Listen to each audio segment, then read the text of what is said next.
The problem with coming in and deciding which kid was being bad or disciplining one child for making a wrong decision, hitting, pushing, kicking, whatever, when you're kind of parenting sibling fights, is that you're often missing that both kids made mistakes and you're just creating more resentment, which in turn creates more bickering, more fighting, etc. It's this negative feedback loop. And I remember this one time years ago. I was at a playground when we lived in California, and there was a dad there who had twins, a boy and a girl. They were probably like 2.5 at the time.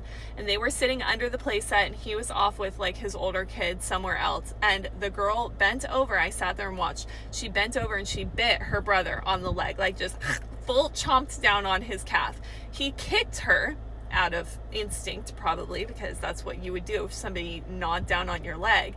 And the dad saw that part of the conflict. He saw the brother kick the sister, and he swooped in. He yanked that boy out from under there. He marched him over to the bench and sat him on timeout, gave him a whole lecture about not hurting his sister, etc., etc.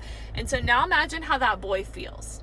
Right? Imagine how that brother feels, the resentment that's building up in him from a tiny age because his sister literally hurt him and he's the one who got in trouble for it.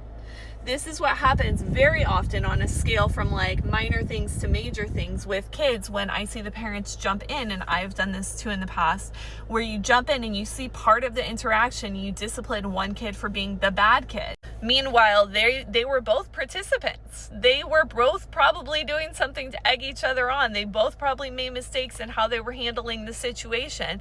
And so you need to come in, and instead of saying like, hey, I'm coming in, you were wrong, you were right, you're being disciplined, you're like the angel child, go play. You need to come in, you need to get both of their perspectives. You need to be the coach to help them work through their conflict instead of being the judge that comes in and deems one right or wrong.